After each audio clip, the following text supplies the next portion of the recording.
તો વલસાડમાં જોરદાર વરસાદને કારણે પૂરની સ્થિતિ ઊભી થઈ, જેના પરિણામે આજે શિક્ષણ કાર્ય બંધ રહેશે। નવસારી અને વલસાડમાં આજે શિક્ષણ કાર્ય બંધ રહેશે।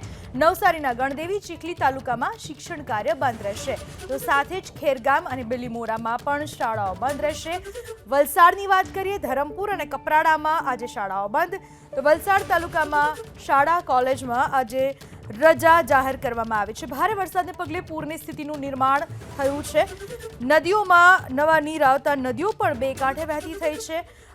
તમામ જગ્યાએ જે પાણી ભરાયા છે તેના પરિણામે આજે વલસાડ અને નવસારીમાં શિક્ષણ કાર્ય બંધ રહેશે। શાળા કોલેજોમાં રજા જાહેર કરવામાં આવી છે। તો વલસાડમાં જોરદાર વરસાદને કારણે પૂરની સ્થિતિ ઊભી થઈ, જેના પરિણામે આજે શિક્ષણ કાર્ય બંધ રહેશે। નવસારી અને વલસાડમાં આજે શિક્ષણ કાર્ય બંધ રહેશે।